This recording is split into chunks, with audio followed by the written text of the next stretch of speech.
ஆளுமைமிக்க அரசியல்வாதியாக pure politics பயிற்சி பட்டறை நேரடி இணைய வழி வகுப்புகள் உங்கள் சீட்டிற்கு முந்துங்கள் 7338824242. மின்துறையில் பல ஆண்டுகளாக எந்த விழாவும் எடுத்தது இல்லை. அதனால இது தடுமாற்றம் இருக்குது அப்படின்னு சொல்லி சொன்னாங்க. பணியானை வழங்குகின்ற ஒரு விழா இது நான் ஏன் எடுக்கணும்னு கேட்டேன். நான் அலுவலகத்தை கொடுத்துடலாமே, ஒரு 73 பேர் தானே கொடுத்துடலாமே, அது ஏன் அப்படின்னு கேட்டேன். இதுல ரொம்ப எடுக்கல, ஒரு ஆலோசனை சொல்லுகின்ற நிலையில இது இருக்கணும், ஒரு அறிவுரை வழங்கும் நிலையில இருக்கணும் அப்படின்னு சொன்னாங்க. என்ன காரணம் சொன்னா, பணியானை கொடுக்கப்பட இருக்கின்ற இந்த இளம் பொறியாளர்கள் நல்ல பணியாற்றணும், மின்துறையில சிறப்பாக பணி செய்யணும், அவருடைய தகுதியின் அடிப்படையில் அவருக்கு பணிகள் கொடுக்கப்பட்டிருக்கிறது. நிறைய தொழில்நுட்பங்கள், இப்ப நிறைய தொழில்நுட்ப வளர்ச்சி அதிகமா இருக்குது. அப்ப அதுக்கு தகுந்த மாதிரி அவருடைய அந்த அவர் படித்த அந்த படிப்பு இப்போ புதிதாக இன்னும் சிறப்பான முறையில் அவர் பணியாற்றுவதற்கு ஒரு வாய்ப்பு உருவாக்கி கொடுத்திருக்கோம். அதெல்லாம் நீங்க சொல்லணும், கேட்கணும் அவங்க கிட்ட அப்படிலாம் சொல்றாங்க. இல்லைன்னா சாதாரண என்னுடைய அலுவலகத்தை கூட்டு கொடுத்துருவாங்க, எழுத்து நூல்கள் அப்படிலாம் கொடுத்து இது வரைக்கும் நிறைய கொடுத்துருவோம். இருந்தாலும் உங்களுக்கு அறிவுரைகள் வழங்க வேண்டும், ஆலோசனை கொடுக்கணும் அப்படின்ற மாதிரி சொல்லிட்டு இருக்காங்க. உண்மையிலேயே இந்த பணியாளிகள் வழங்கும் பொழுது எத்தனை ஆண்டுகளாக அந்த துறையில பணியிடங்கள்லாம் காலியா இருக்கு. அந்த சிரமம் யாரா இருக்கு கொஞ்சம் நினைச்சு பார்க்கணும். மின்சாரம் மின் தடை அப்படின்னு கொஞ்ச நேரம் இருந்தா எத்தனை குடும்பத்துல இருந்து இரவு 12 மணியாக இருந்தாலும் தொலைபேசியில் தொடர்பு கொள்றாங்க, நம்முடைய செல்ல கூப்பிடுறாங்க, பேசுறாங்க. ஏன் கரண்ட் வரல, ரொம்ப நேரம் வரல, 3 மணி நேரம் இல்லைன்னு வாங்குவா இல்லைன்னு கரிகா பார்க்க பிரச்சனைன்னு. இது ஏன்னா மின்சாரம் அவ்வளவு மிக முக்கிய தேவை, ஒரு அவசியமான அத்தியாவசியமான ஒன்றாக இருந்து வந்து நம்ம வாழ்க்கையில அது இணைஞ்சு போச்சு. நமக்கு இல்லைன்னா தூக்கம் இல்லைன்னு குழந்தைக்கு தூக்கம் வைக்க முடியலன்னு ஒரே பிரச்சனை இருக்கும். அதனால அதுக்கு என்ன காரணம், ஏன் இது மாதிரி ஒரு தடை ஏற்படுகிறது? மிக மிக முக்கியமான காரணம், பணி செய்வதற்கு சரியான பொறியாளர், தேவையான பொறியாளர்கள் துறையில இல்லை. அந்த கன்ஸ்ட்ரக்ஷன் ஹெல்பர்னு சொல்லுவாங்கல்ல, அதுக்கு அந்த பணி செய்வதற்கு பணியில் இடங்கள் நிரப்பல. எத்தனை ஆண்டுகள் இப்ப நம்ம இங்க நம்முடைய துறையுடைய செயலர் சொல்லும் பொழுது ரொம்ப ரொம்ப ரொம்ப ரொம்ப மகிழ்ச்சியா இருந்தது. நம்ம எவ்வளவு மின்சாரம் பயன்படுத்துகிறோம் பூச்சர்ல குஜராத்துக்கு இணைய ஒரு பெரிய மாநிலத்திற்கு, அது நம்முடைய பாரத பிரதமர் அவருடைய மாநிலத்திற்கு எவ்வளவு பெரிய வளர்ச்சி கொண்டு வந்திருக்காங்க. அப்படிப்பட்ட ஒரு மாநிலத்துல எவ்வளவு மின்சாரம் பயன்பாடு இருக்கின்றதோ அந்த அளவிற்கு மின்சாரம் ஒரு பூச்செயலில் பயன்படுத்தப்படுகின்றது. அப்படின்னா என்ன, நாம ஒரு பெரிய வளர்ச்சி இருக்கோம். புதுச்சேரி மாநிலம் ஒரு பெரிய வளர்ச்சி, பொருளாதார வளர்ச்சி உயர்ந்து இருக்கின்றது. அதான் ஒரு மின்சாரம் பயன்படுத்த ஏழை குடும்பம் அப்படியெல்லாம் ஏழ்மை நிலை அப்படின்னு பார்க்கும் பொழுது குறைவான மின்சாரம் தான் பயன்படுத்த முடியாது. ஆனா நல்ல வளர்ச்சியான பொருளாதாரம் உயர்ந்து இருக்கின்ற காரணத்தான் மின் பயன்பாடு என்பது மிக அதிகமாக புதுச்சேரியில் இருக்கின்றது. அது நம்முடைய வளர்ச்சியை காட்டுகிறது. எத்தனை தடைகள் இருந்தாலும் நாங்கள் வளர்ச்சியை கொண்டு வர முடியும் அப்படின்ற ஒரு எண்ணத்தினுடைய அடிப்படையில் நம்முடைய வளர்ச்சியை நாம் கொண்டு வந்து கொண்டு இருக்கின்றோம். அதான் உண்மை. பெரிய அளவு வளர்ச்சியை நாம் கொண்டு வந்து கொண்டு இருக்கோம். இன்னும் செய்ய முடியும், செய்யறதுக்கு நிறைய வாய்ப்பு இருக்கு, செய்யலாம். இந்த பணியிடம் பத்தியில் எவ்வளவு சிரமம் சொன்னாங்கல்ல, 174, 180, 134 இளம் இளநிலை பொறியாளர் தேவை. இன்னும் பதவிகள் எல்லாம் கொடுத்துருக்கணும், நிறைய கொடுக்க வேண்டியது இருக்கும். SC 1 கேட்டா SC 2, SC 3 அப்படின்னு பார்க்கும் ஒரு பதவி ஏஇ, ஏலேருந்து இ மாதிரி இந்த ப்ரொமோஷன் கொடுக்க சொல்லுவாங்கல்ல, பல ஆண்டுகளா கொடுக்க முடியல. இல்ல அந்த பணியிடங்கள் நிறைய காலியாக இருக்கிற ஒரு நிலை. அதனால சிரமம்.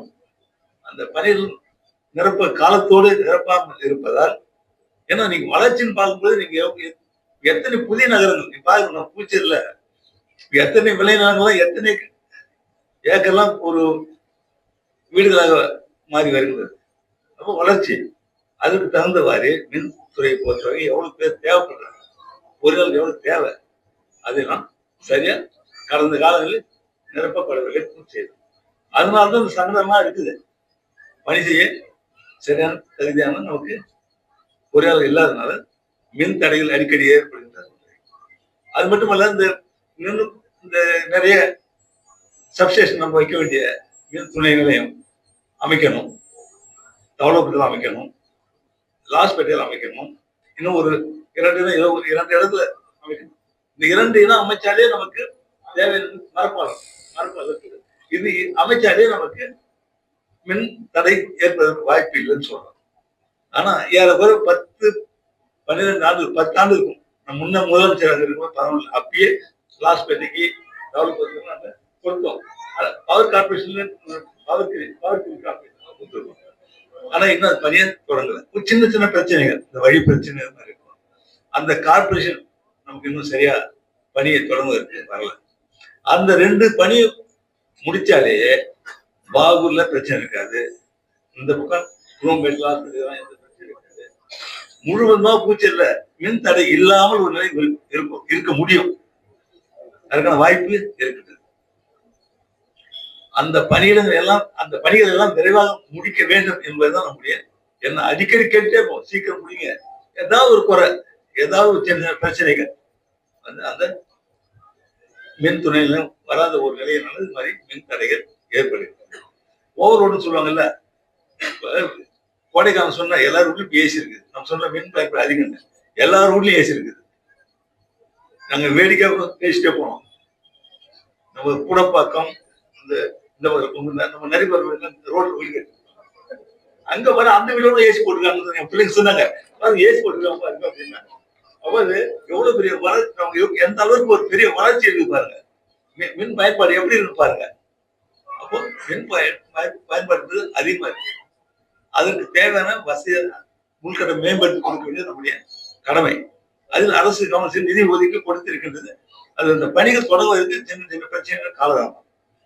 அதே சமயத்தில் இதெல்லாம் இருக்கும்போது அதனை சரியாக பராமரிப்பதற்கு நம்முடைய பணிகளை அதிகாரிகள் நம்ம பொறியாளர்கள் நியமிக்க வேண்டியது மிக மிக முக்கியமான ஒரு கட்டாய சூழ்நிலை.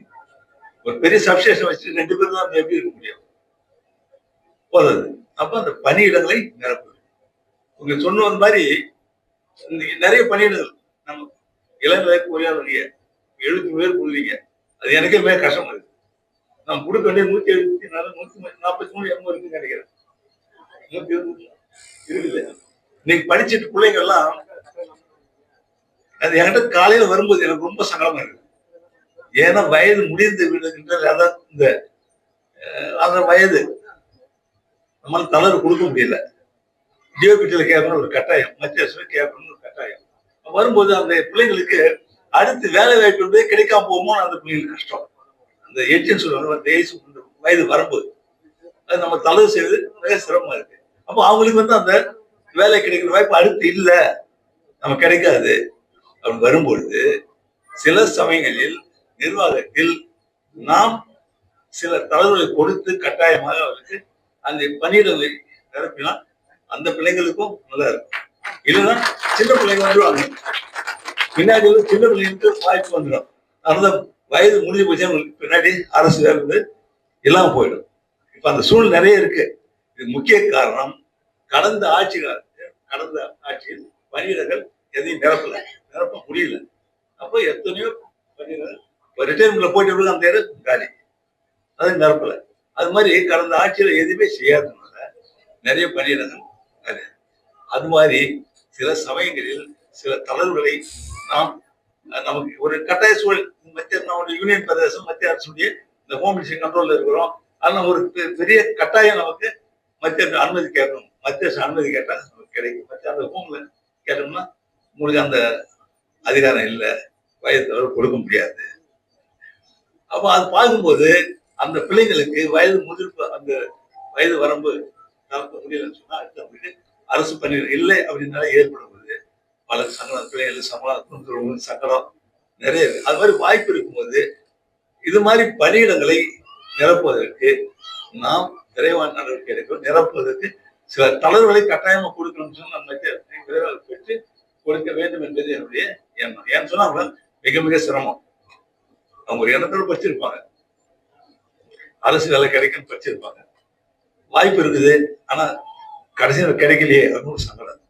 அது மாதிரி வரும்பொழுது இந்த சில தளர்வுகளை கொடுத்து வயது வரம்பில் அவர்களுக்கு தகவல் கொடுத்தா எளிதாக பணி கிடைக்கிறது. ஆனா பணிகளும் காலியா இருக்கு, இப்ப நம்மகிட்ட இருக்குது. ஆர்ஆர்ல சில சின்ன குறைகள் இருக்கும். அதெல்லாம் சிலதுல நமக்கு சில தகவல்களை உண்டாக்கி கொள்வோம். இதனை நாம் கருத்தில் வைத்துக் கொண்டு இந்த பணியிடங்களை விரைவாக நிரப்பினால் மின்துறையில் இந்த மின் தடை இல்லை, மக்களுடைய குறை இல்லாமல் அந்த மின்சாரம் கொடுப்பதற்கு நல்ல வாய்ப்பு இருக்கும். முழுமையாக அந்த மின்துறை செயல்பாடு சிறப்பாக இருக்கும் என்பது எண்ணம். நீங்கள்லாம் பணி ஆணை பெற இருக்கின்ற சிறப்பாக பணியாற்ற வேண்டும். உங்களுக்கு வாழ்த்துக்கள். நன்றி, வணக்கம்.